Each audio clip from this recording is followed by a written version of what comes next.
Hi, everyone. It's Raghu. I'm back with Mindrolling, and I'm with a very special person and we're just talking about getting to know each other and the delight in that.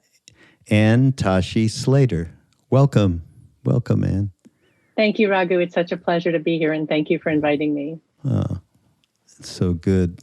I'm in LA or near LA, and Ann is in Tokyo. It's another day there. It's just amazing how it all works. I just wanted to mention something before we get going with Ann and her story, which is fascinating. We have a new partner who's helping support the Be Here Now network.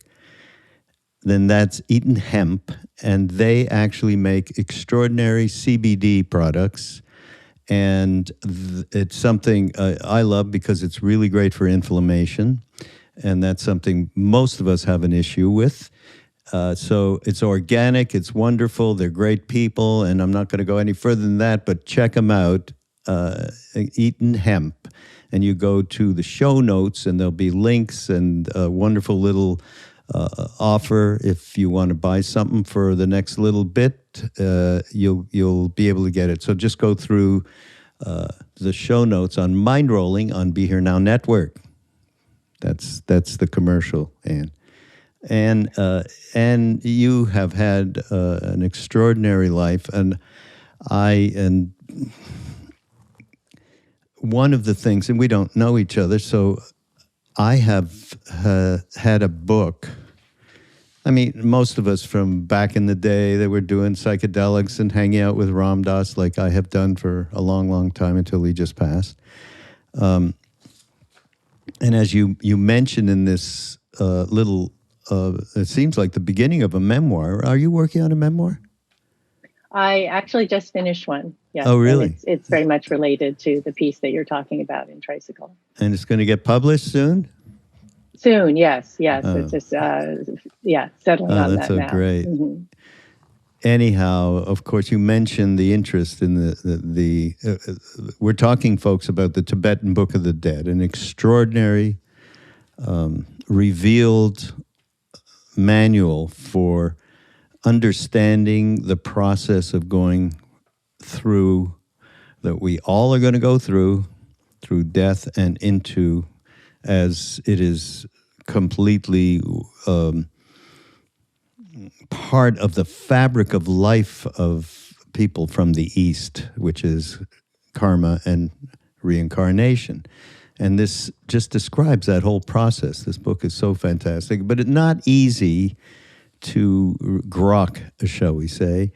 And of course, Ram Dass, or Richard Alpert, and Tim Leary, and Ralph Metzner, they did the psychedelic experience in '64 out of all of the trips that they were doing. And what Ram Dass told me, it was recommended to them by Aldous Huxley. He told them, after they described a little bit of the trip, oh, well, you got to get the Tibetan Book of the Dead. So now here's so I've had one, Annie, it's the Evans-Wentz one, and you're going to tell that whole story, but it's introduced by John Woodruff. Do you know that version of it? The English mystic? Yeah. Mm-hmm, yeah. There's I want to talk about a couple of things he mentions, which are really pretty far out, that were written in 1925. So, and I think you got to just start with who you are and how you came to even find the Tibetan Book of the Dead, and how your family goes back to a friendship, basically, with the Lama, Kazidawa Samdab, who actually was the one who translated from the Tibetan. And of course, Evans-Wentz, who is... we all knew about Evans-Wentz way back in the day, who is the basic author of the book with the Lama. So tell us your story. It's so great. Thank you, Raghu. It's basically so now I'm a writer, and I'm a professor, and I'm based in Tokyo, where I've lived for many years. And I grew up in New Jersey and in the Bay Area, in Marin. And I grew up, my mother is Tibetan from Darjeeling, and my father is American or was American from New Jersey. And I grew up very Americanized. And I had been to Darjeeling once when I was 3 years old. I was born in Spain, and my father was stationed at a naval base there. And I lived there for 2 years, and then my parents left me and my sister in Darjeeling with my grandparents while they got settled to work for the Peace Corps in Nepal. They were in the second group of volunteers in Nepal in 1960s. And then we left and we came to New Jersey after that. So I was Darjeeling, Kathmandu, and then to New Jersey. And then, yeah. So, yeah, Spain, Darjeeling, Kathmandu, New Jersey, and then California. And so basically from the age of 3 until after I graduated from college, I didn't go to Darjeeling. And not only did I not go to Darjeeling, but I didn't think about it very much. I didn't know very much about it. And my mother really tried hard for us to be American and she really wanted us to fit in. And so we weren't raised Buddhist. Instead of celebrating Buddhist holidays or Losar New Year, for example, the Tibetan New Year, we celebrated Christmas, we celebrated Easter. And she also, interestingly, was really happy to leave behind the old country, as it were. And she was very bored as a child with prayers in the altar room and this kind of thing. And she went to the United States to become a doctor, and she went to Columbia. And so she was really happy to throw herself into the world of modern Western medicine and leave behind the religious or more spiritual aspects of what she'd grown up with. So I tried really hard to hide that I was part Tibetan or half Tibetan, as we said, my siblings and I, because I really, of course, wanted to fit in too, as children do. And people would often try to guess my ethnicity, and they would say, "Oh, are you Irish? Are you Hawaiian? Are you?"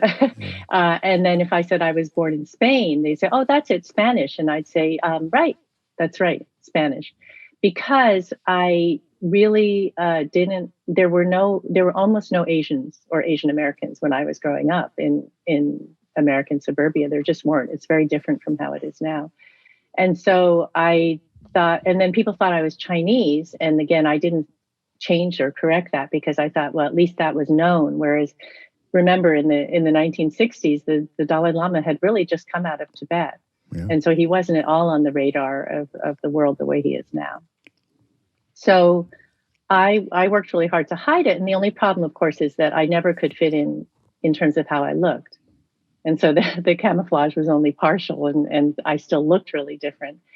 And so in any event, I went on like this and wishing that I had blonde hair and blue eyes and could fit in more with the group around me. Yeah, and you were watching Bewitched too. I remember Bewitched and listening to Santana. That's right. You remember those days on the green, the concerts in the Oakland Coliseum? So yeah, I was out there too at that time. Just as a funny aside, I have a friend, Krishna Das. I'm not sure if you know who he is. Does a chant around the way. He's part of Ram Das and I and Krishna Das and others that you may know. We were together in India with Neem Karoli Baba back in the day, and so we were introduced to Hanuman there, and then he tells a funny story. Look, these people grew up with Hanuman. And what did we grow up with? Mickey Mouse. That's right. Bewitched, Mickey Mouse. That's what we grew up with. That's right. I Dream of Jeannie. That was that whole era. You wonder. Well, sorry. No, I remember that very well. And so that whole era was like that. And then I went to college and I majored in French and Latin American literature and comparative literature. And my dream was to be a writer in Paris. And that's what I was going to do. And I'm a great Francophile, and I studied French for many years. And I took a gap year in Paris after high school to work as an au pair. And so I graduated from college, and it was funny. Something happened where I I felt really kind of lost. I lost my sense of forward direction that I really had very strongly, and that had propelled me through high school and through college, and all my different things that I wanted to do. And I think part of it was that, in a sense, there were no more hoops to jump through. When I was in college, I could like write this paper, or I could try to win that prize, or I could, do this project. Or I was very, very, I loved all the academic work in college. And then that was gone. And there I was with my life ahead of me and my future. And I wasn't planning to go to graduate school or anything like that. And I thought, I'll just say, go be a writer. And I felt like something was missing.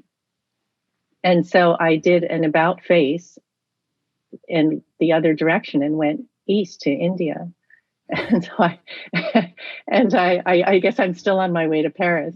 I never, Long way so away. yeah. And something drew me to Darjeeling, and my Tibetan grandfather had recently died. My grandmother was alone, and I decided to go there and spend some time with her. And that's what started this journey for me of this excavation of my family history and of myself, and then eventually led me to the Tibetan Book of the Dead. And you asked about about our family connection to the Tibetan Book of the Dead. And your great grandfather, I think. Yeah. Right. It was my great grandfather, and he was he worked very closely with the 13th Dalai Lama, and he was a diplomat and police officer in Darjeeling. So Evans-Wentz came to Darjeeling, and my great grandfather gave him a letter of introduction to Lama Kazi Samdrup in Sikkim, in Gangtok. He was in Gangtok. And so Evans-Wentz went one rainy morning with this letter in his pocket to Gangtok. And that's how they met and started working together on the Tibetan Book of the Dead. And that is the edition that came out in 1927 that was published by Oxford. And interestingly, because I doubt anyone thought, well, this 8th century text by Guru Rinpoche, Padmasambhava, is going to be a huge bestseller forever. Millions of copies have been sold, and still today it's incredibly. And there, of course, have been other versions in addition to the original one, but that's how it came to the West in English. Now, did your great grandfather? He was living in Darjeeling, and had he come there from Tibet? How did that all? I'm just wondering. Our family had been in Darjeeling for for some generations. Oh, really? So, so further back, our family came from Tibet, but they had been there, and he was born in that area in the 1800s. So he knew a lot of different people, and so he provided this letter of introduction. And so it was funny for me because as I became a writer, and I started working on a novel that was it was based on my grandfather's funeral. Oh. And that's how I started researching the Tibetan Book of the Dead. And one thing that really struck me is that, of course, I was not reading it in the original Tibetan, and I was reading this Oxford edition that had been made possible partly by my great grandfather. And so I felt this was coming full circle. And here I was, many, many years later, using it to write about to write this novel. And so the novel ended up being, I realized that I could structure it according to the Tibetan Book of the Dead. And that's how I got started with researching or studying the Tibetan Book of the Dead. Did that novel come out? That novel did not come out. It is as yet unpublished. I wrote it, and it's basically about Bardo, about the going through the Bardo from death to rebirth. The patriarch of the family is going from death to rebirth.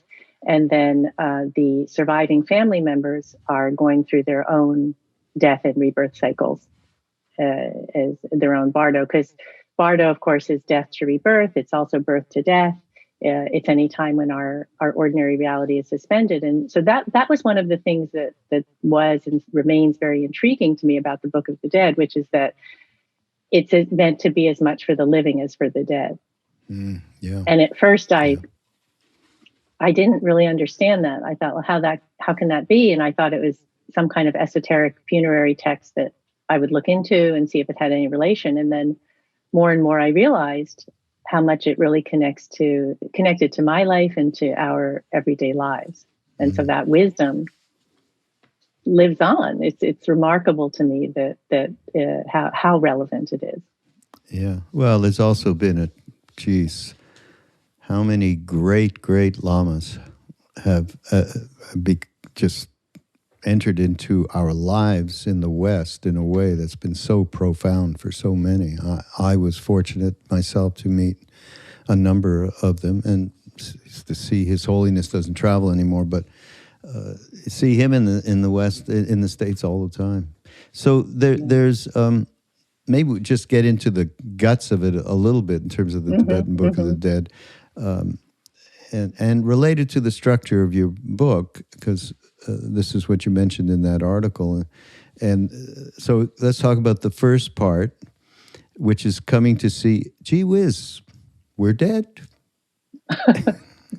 when the consciousness principle, this is from a quote that you quote from the Tibetan Book of the Dead, when the consciousness principle getteth outside the body, it saith to itself, am I dead or am I not dead? The text explains, it cannot determine. It sees its relatives and connections as it had been used to seeing them before. The deceased might take up to 4 days to acknowledge her death. She may hover about, calling to her relatives, why are you weeping? You want to talk about how you perceive that? That really blew me away when I first read it, because I thought, if there's one thing that we should be able to realize, it's that we're dead. How can that be a good thing? Right? It doesn't seem like a subtle thing. Or like you're like, okay, I'm dead. And I thought, gosh, what does this mean? And so yes, the belief is that it takes up to 4 days for the deceased to realize this, and that they're hovering and bumping around the altar room, unless they're very enlightened, in which case they've moved on. But for most of us, we'd be hovering around and going like, over here, I'm over here. Why are you guys crying? Look, everything's okay. Don't cry. And the lamas who are reading from the Book of the Dead, they sit in the altar room and they read to the deceased next to the body, are saying what you just said, what you just read, that partly they're saying you have died. You have died, and you need to accept that. And the deceased, then the reason the idea is it takes up to 4 days is they're like, oh, no, I'm right here. What do you mean? There's been a terrible mistake. Right? And that they can't understand. So at some point, they perhaps look in a mirror and they see there's no reflection, or they look down at the ground and they see that where they've walked, there are no footsteps. And then this, for most of us, terrible reality starts to dawn on them that in fact they have died. And one of the reasons that this was so intriguing to me is that, as I said, it relates very much to the living as well. And so the idea is that the surviving relatives who are sitting in the altar room listening to the prayers as well can think about how this applies to their own lives, right? And so you can think, okay, so one Bardo is death to rebirth, and we need to accept that we're dead in order to move on. And another Bardo is birth to death. And in what kinds of ways might we actually be dead and not admitting it and not facing it? Right. And yeah, exactly. And so one of my not favorite in a feel good way, but, very very striking examples of this is, for example, let's say your marriage. let's say that your marriage is over, but a lot of people will cling on. They'll cling to the relationship even though it's dead, rather than saying this is over. And so and that's one of the things I talk about in my book as well, is that we cling on to something, and here's the great paradox, right? We cling on to it even though there's nothing there. Yeah. Which is, boy, we can pick stuff out like that on a day-to-day basis. The clinging is extraordinary on the most minute to the largest issues, right? Okay, number 2, we encounter frightening visions of deities and demons, projections from our subconscious that are like our dreams when we sleep. This is an opportunity for us to recognize that these apparitions, our perceptions, have no independent existence. And it says, whatever terrifying visions thou mayest see, the Tibetan Book of the Dead instructs, recognizing them to be thine own thought forms. And talk about what's necessary in the birth to death, never mind the Bardos after death. Yeah. That if one could recognize that in our day-to-day lives, these are projections. Whatever it is, your story you're telling yourself and whatever you're projecting about people and phenomena. So that's where these two things, that is so self-evident and so powerful, huh? It is. And this idea, because we assume that what we see is real. And Evans-Wentz writes something quite striking and poetic in the preface to the book, where he says that he calls them airy nothings woven into dreams. Yeah, I love that. Airy nothings. That. Everybody, just when you get that going, just go airy nothings, just like a dream. Yeah. It's just like a dream. And so, and you know how, so when we sleep and our dreams can be so vivid and feel so real, and it's like that, right? And so the things that we think are real, and in this case, if we're looking at, for example, a frightening vision of using the Bardo idea from the Book of the Dead, from death to rebirth, if you see a frightening deity, for example, that it has no external tangible existence, right? It's just something, it's a projection of a fear that you have, right? And it becomes embodied when you're looking, it becomes embodied because you think that it's real, right? And as soon as you realize it's not, it just disappears. And so the same thing, the fears that we have, as you say, from birth to death. Yeah. And I mean, it's, again, just so plain and simple. That's why we practice, on this podcast and on a lot of the others that happen on Be Here Now Network. There's always, from teachers, a call to practice now while you still can. And that is exactly one of the major insights that one can get to with practice. And it's the day-to-day that it helps with. And, of course, going through the death part of. And the third part is about judgment and rebirth. This is interesting. We appear before Yama, the Lord of Death, who holds a mirror, which is our memory. Good deeds are weighed against bad on Yama's scale, which is our conscience, and the nature of our existence going forward is decided. If the scale weighs you're full of sin, your grandma used to say to you, right? In hot boiling oil, this she used to say, oh my God, you're thrown and your body is roasted with all the burns, you're finished. Oh God. It's not good. My grandmother never said anything like that. Yeah, she was very matter of fact, and she'd with her hand, she'd be like, with all the birds, you're finished. She's like that. So yes, this is very interesting. And this has to do, I love this idea. And of course, it's present in other traditions and religions and so on as well, of judgment. And so this idea that we come up and it's all, again, it's not like Yama is actually an external person or entity. It's all inside us. So it's our memory and our conscience. It's our memory and our conscience. So we're saying, so let's say I remember when I cheated a friend, and really caused a lot of suffering to that friend. And then my conscience would make, well, then this is the day of reckoning, right? Where you say, okay, I did this. Do I take responsibility for it? Do I acknowledge that, rather than being like, well, it probably was all the ways we justify these things. So, and then if you are able to face yourself and say, at the end of the day, I lived well, I did the right thing overall, then the white stones are going to come out in your favor. And the idea, and otherwise there's that burning oil waiting for you. Brimstone. Ooh. But now we have to say, one of the there is a reason why these lamas get together after one has died and sits with the deceased for, actually, and they do prayers for what, 40-something days? I'm not sure. It varies. In my grandmother's case, I went to her funeral in Darjeeling, and in her case, it was determined by the death horoscope. And so when someone dies, traditionally there's a death horoscope that's cast, and it says how long the prayers should go on for, what types of prayers they should be to remove obstacles, and when the cremation should take place.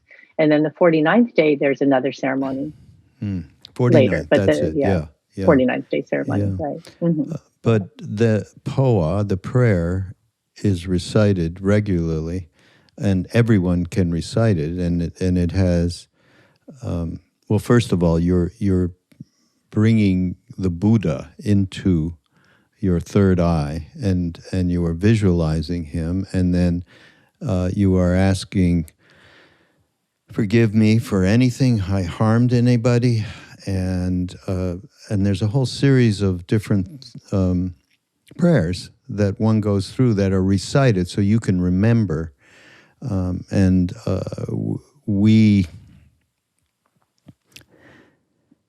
instead of Buddha, in this particular case, because of our relationship with our guru, Neem Karoli Baba, you can bring in anybody who is free, basically. You want it to be a free being that had no longer been caught in gone beyond duality, basically. So there's a very great prescribed thing. Now, we knew in the West, of course, the Tibetan Book of Living and Dying, Sogyal Rinpoche, which is a great book, no matter what happened to that Lama, which is a whole other thing.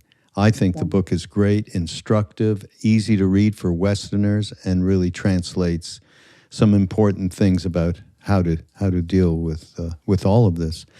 And just so for your edification out there, I know this is a touchy subject, and I don't really know how to handle it because this Lama was accused of various improprieties.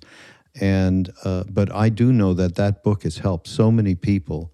Again, the Tibetan Book of Living and Dying, and particularly there are prayers in there that he translated into a little bit more common, grounded Western way to understand and be able to say them. So that's just an aside on that one. It's very well, and that book, I agree, is immensely helpful to so many people, and continues to be, regardless of, as you say, what went on with Sogyal Rinpoche. And I think that one of the things it does as well, I think he says in that book that in a way, dying is very simple. You just breathe in and you breathe out and you don't breathe in again. And my grandmother also was very, very matter of fact about it. She was not afraid of dying. And from her point of view, to be afraid of dying would have been, it's like being afraid that the sun is going to set or that the sun is going to rise, or it's just part of the normal cycle or being afraid of being born, or, just the normal things that happen. And so it's more a question of, and again, I think it's very much relevant to our birth to death journey, or Bardo, which is it's how we go through it. It's how we go through it that we can decide. And that's very much, again, what the Tibetan Book of the Dead is about, which is that it's not like, hopefully we don't just hurtle through it like we're, catapulted through space, but that we go through it consciously and intentionally with what we've learned so that we can move forward in the best way. Yeah. More fodder for practice in reality. That's right. That's right. So here's something from, you can help shed some light here, Ann. And this is from I think I mentioned this, the Evans-Wentz that has the intro by John Woodruff. And it was written a couple of years before the book was published, actually. And he makes some different comments. And there's a couple of things that really attracted me. I used to bring it up with Ram Dass in particular, because he was, although he had studied forever in different Buddhist traditions, by the end of his life, he used to say, well, there's a way in which the clarity, the extraordinary clarity of Buddhist thought and vision of reality, basically, is so entrapping. He said, I have seen so many people get entrapped in their minds around this and forget their hearts. And that's what. So, of course, we used to have at every retreat in Maui all of our Buddhist friends, right? From Roshi Joan Halifax to Jack Cornfield and Sharon Salisbury, on and on, all of them. And whenever soul would come up, he'd look at them and go, sorry, we had to bring up the soul thing.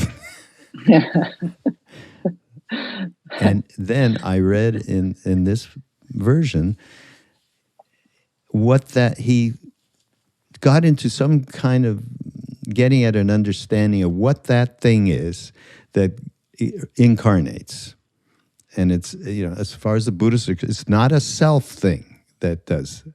And he called it soul complex, ever changing, constantly changing as a human changes in life and evolves. That is what's very much part of what. Have you ever heard that term? I mean, I was so far out to hear what he called a soul complex. I have not heard it. Yeah, no, it's really very interesting to hear, but it certainly resonates. He talks about the soul complex emerges from its experience of the void into a state like that of a dream. This continues until it attains a new fleshly body and thus really awakes to earth life again. So he was in the last stage of the Bardo. Yeah, and I think there's more. Yeah, he just refers over and over, death disincarnates the soul complex as birth incarnates it. In other words, death is itself only an initiation into another form of life than that of which it is the ending. And the nature of the death consciousness determines the future state of the soul complex, existence being the continuous transformation of one's conscious state into another. That's basically what he's saying. I mean, I was so fascinated by this that wow, it starts to speak to there can only be one thing going on, and different traditions describe it differently, right? So, yeah, that just struck me. And it really, what you just read really relates to our journey through life and how we, as we move, in that one of the great ironies, I think, is that we really are afraid of death, most of us, and whether it's during life or whether it's actual death of our bodies, and yet we can move into, as you were just reading, if we accept it and move on, we can move into a really different and wonderful state of existence. Right. This constant change is not a bad thing, and it's not a bad thing. Yeah. And also it's there's nothing we can do about it. Yeah. Which is a reality thing. The universe doesn't care if we think it's good or bad. Yeah. It just is, right? Right. How about this? At the moment of death, the empiric consciousness or consciousness of objects is lost. There's what is popularly called a swoon. Have you heard about the swoon? That's something else I've read. Oh, I've seen that in the Evans-Wentz Tibetan Book of the Dead. It says that they're in a swoon for 4 days, give or take, until they wake up and realize they're dead. He says, however, this is the corollary of superconsciousness itself, or the clear light of the void. For the swoon is in and of the consciousness as knower of objects. This empiric consciousness disappears, unveiling pure consciousness. I think this is the biggest thing about trying to describe what happens, which is ever ready to be discovered by those who have the will to seek and the power to find it. I have a hard time with the will to seek and power to find it. I'm going to depend more on Neem Karoli Baba in that moment, my guru. But the reality. So here's the question. After all of this, Ann, I'm so sorry. This is not easy stuff, okay? No, it's not. It's not. So there is always, as one goes along through these bardos, they seem to have an option to go in one direction or another, they talk of. Where does that, I mean, if it's true, and I have to, I mean, I believe this, that, empiric consciousness disappears. There's not this self-thinker that we're on the, in our lives day to day. This is our movie of me, we call it. That's gone. So what is making choices relative to consciousness and self-referential anything, which has to disappear? What's your thoughts? It's a good question, and I don't know. I don't know the answer to that in terms of the death to rebirth. There is an idea that some kind of essence, is remaining and moving forward, whether or not it's consciousness. But also making choices of some sort. Exactly, right. And so you can always make, which is very interesting. Yeah, very interesting, right? And so you're like, oh, you can choose to face reality and admit that you've died, or you can choose to take responsibility for this really bad thing you did during your life, and with your conscience, and accept that and move on. So yeah, what is that? I don't know. And the way that I think of it and have thought of it in my writing as well as I think of it in my life is that we make those choices.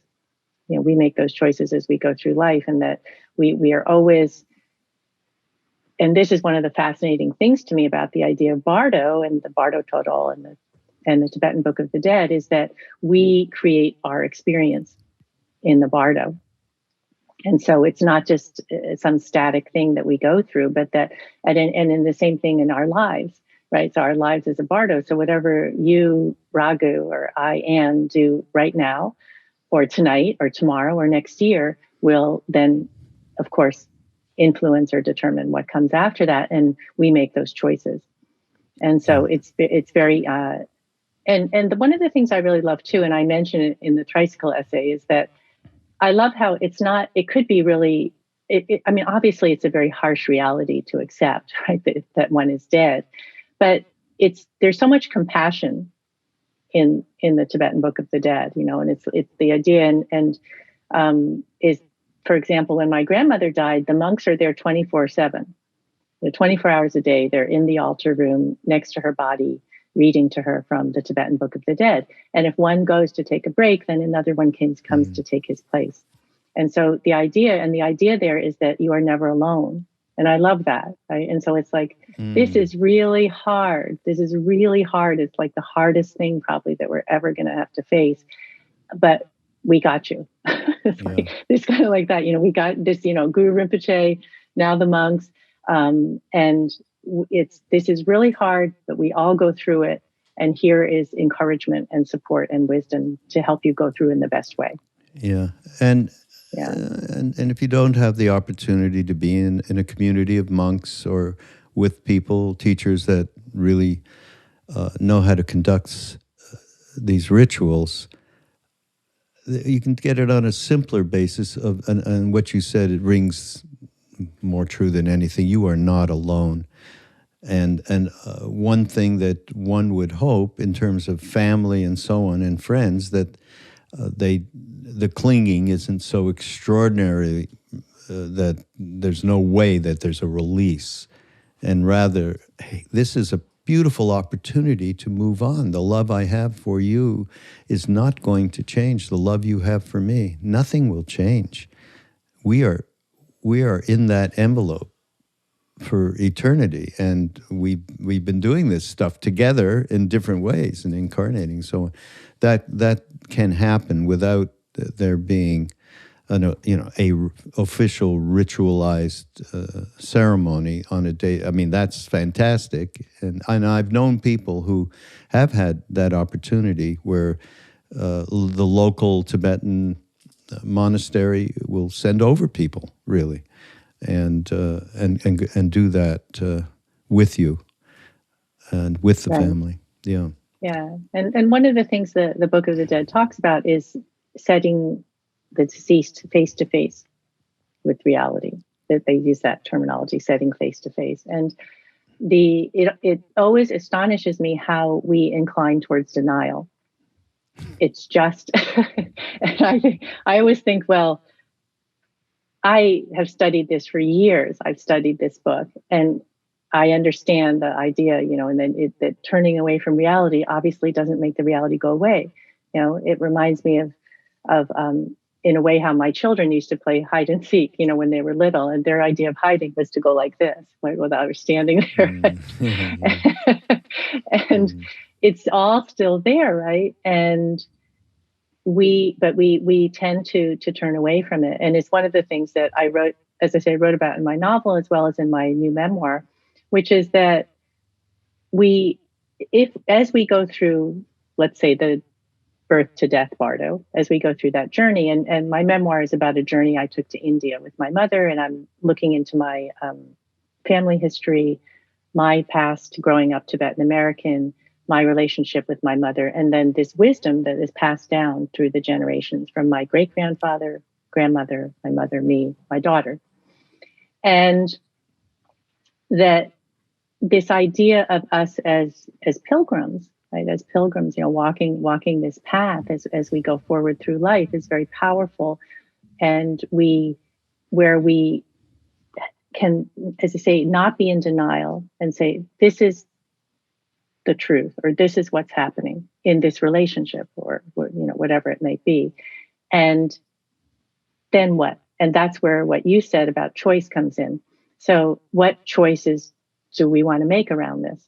And one of the things I also wrote about in the essay that you mentioned is the story about my great-grandfather. And when he was coming down one day in 1912 from Tibet to India, back to Darjeeling from Lhasa, and he had been working in Lhasa to set up a police force, and that the 13th Dalai Lama had asked him to set up. So he was coming back down, and he got caught in an avalanche, and the whole party, most of the party, was buried.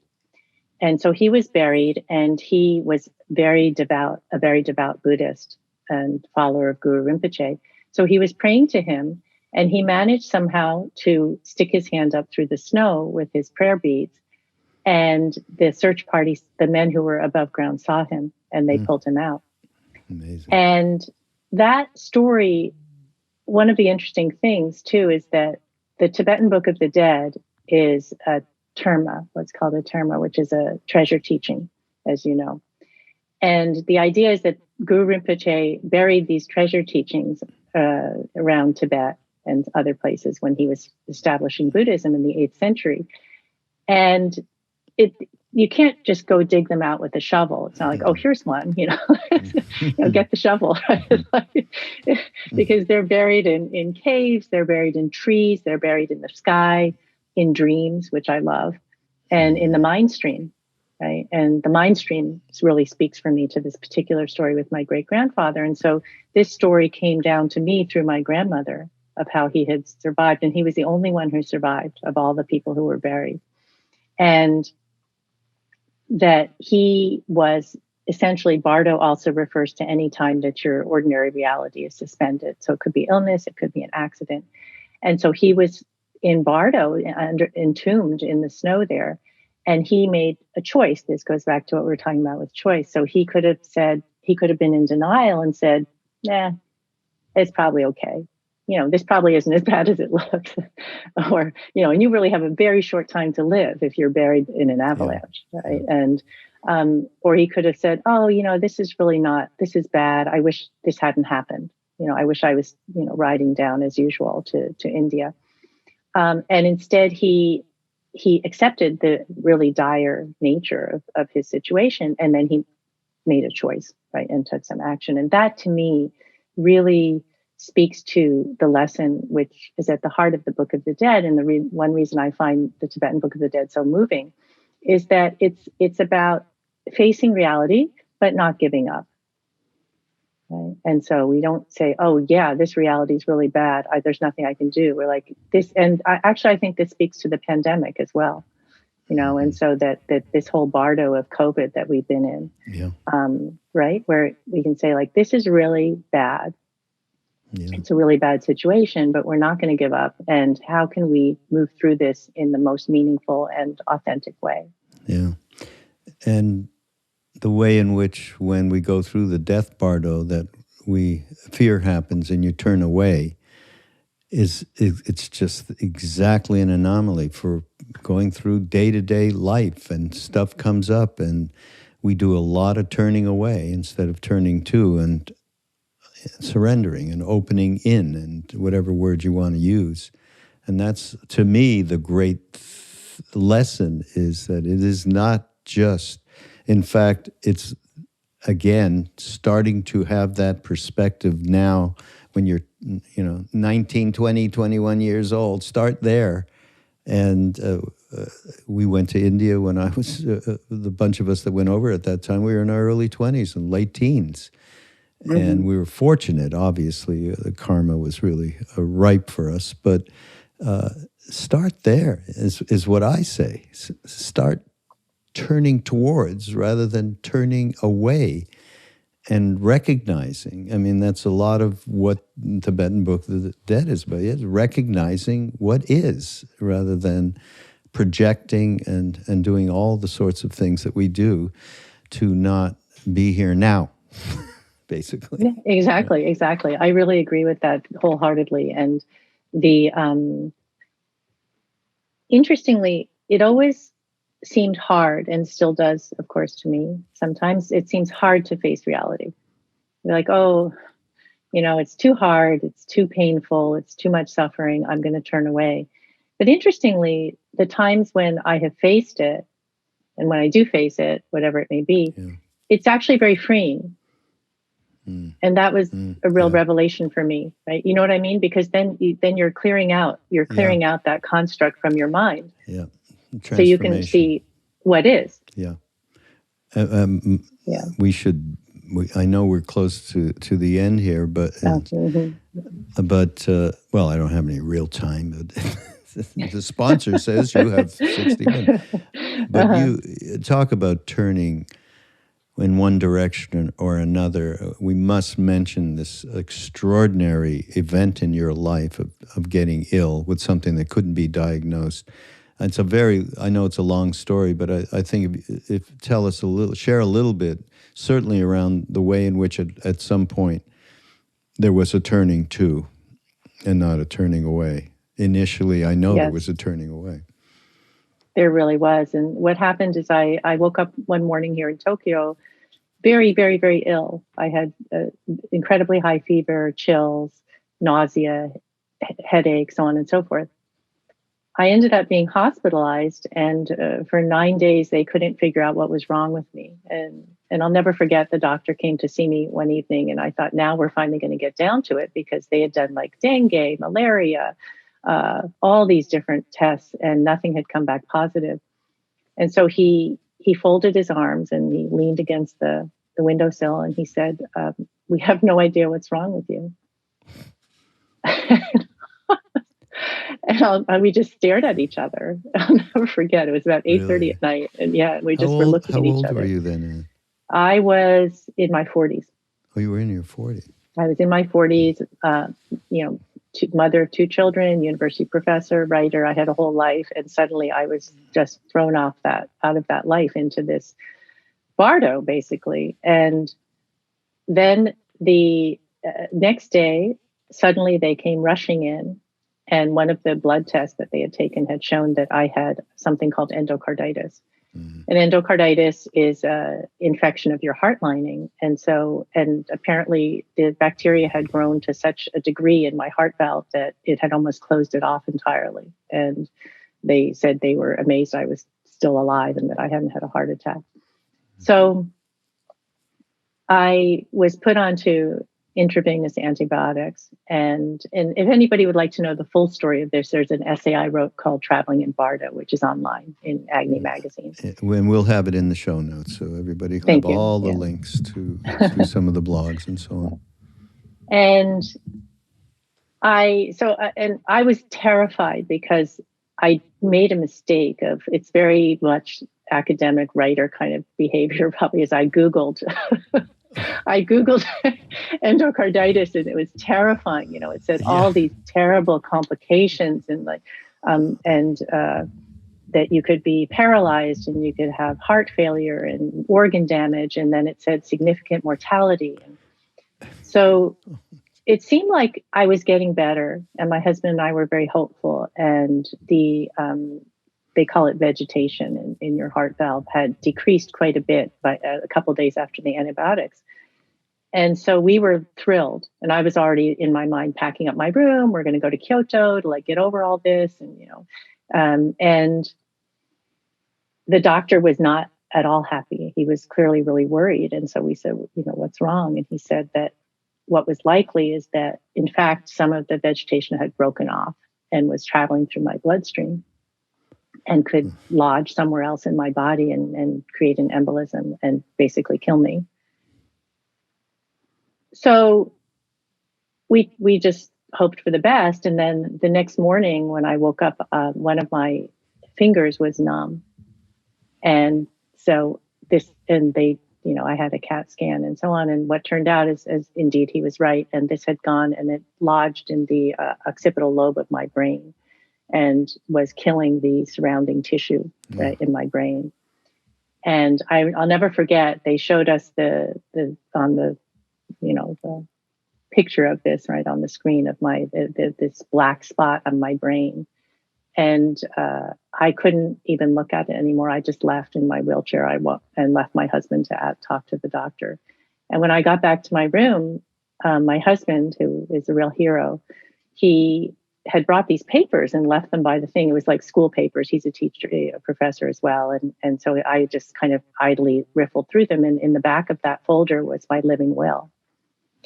And so I thought, gosh, so he wasn't telling me, but obviously they had told him to bring it and to make sure everything was in order. And so I thought, wow, I'm going to be one of those moms who dies in their 40s. I've got these young kids, I've got a life, and I'm just that's it. I'm probably done. And when I was lying in my room, and I remember looking up at the white ceiling of the room, and I thought of this story of my great grandfather buried in the snow, and how, and it deeply encouraged me, because I thought, because the reality, as you're saying, of course, I wanted to turn away from it. I'd be like, well, it's probably not that bad. The doctors will save me. And it was actually that bad. It was really bad. And they had never even had a case like mine before, right, at this hospital. And I remember thinking, really wanting to push it away and just think about somehow getting back to the life that I had had. And it really reminds me of what we talked about, the first stage of Bardo after you die, of coming to realize you're dead, and where you long for your previous life.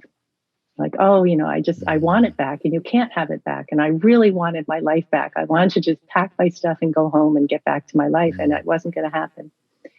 So my great grandfather's story really encouraged me. And that's what I mean too about Mindstream, is that I feel like it came to me through our family's Mindstream. I had heard it many years before, and hadn't thought about it at all. And now it came to me about how he was near death, buried in the snow. And I felt like I was in a similar kind of white tomb, and saved himself. And I thought, so I could face this. I can say, yeah, this is really bad. And also, and not give up hope. And the other thing I really realized from this experience was about impermanence. And I had written about it so much. But it's very different from actually experiencing it, I found. And I had never entirely understood that, because it seemed like, yes, of course, admit that you're dead. Of course, move on. It is what it is. But the reality of it was so much more difficult than I thought, and so much more painful. Exactly, the attachment. Exactly, and to my children, to my husband, to our life, and to my life. And so, one of the things the Book of the Dead says is that we are pilgrims in search of a lost harmony. And I always thought that meant we were searching for the harmony that we lost because we lost our previous life. And I understood it really differently after this experience in the hospital, which is that it was the harmony we lose when we forget that impermanence is the central truth of our existence. That's so and beautiful. And it really, that just broke over me like a wave, that realization that I had been pushing that away and be like, no impermanence, right? But it is the central truth of our existence. And as I said before, it was very freeing to say, like, this is what's happening. This is what's happening. Yes, impermanence, and it's going to come to all of us.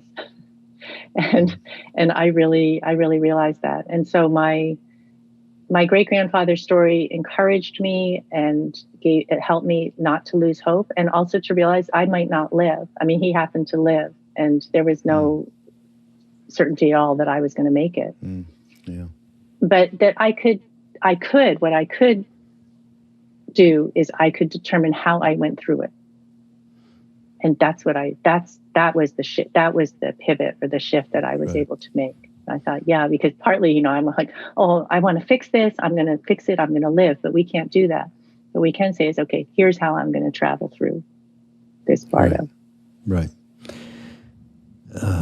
What a great story. And thank God it all came out so that you're here with us talking about it, right? Yes, I'm really grateful. Oh, that's so great, Ann. So, boy, we could go on, huh? We could. This is just the beginning. Well, we'll have to do more podcasts. Definitely. Yeah. I look forward to it. Yeah. So, of course, everybody, we're going to put links into many of the, of course, the Tibetan Book of the Dead, the Evans-Wentz version. And I don't even know if this is available anymore. It's from Wisdom Books India. I must have gotten it when I was in India a long time ago. But we'll end Ann's website, and as well as articles and so on. And we'll have to look for the memoir when it comes. And I just thank you so much for being here. Being here meaning Tokyo here and in California. It's amazing, huh? And thank you, Raghu. Yeah, it's been wonderful. Absolutely wonderful meeting you. Everybody, this is Mindrolling on Be Here Now Network. Go to BeHereNowNetwork.com. And if you don't know about it yet, we have Alan Watts now on the network. So enjoy, and we will talk to you next week. You'll hear from us, that's for sure. Bye-bye.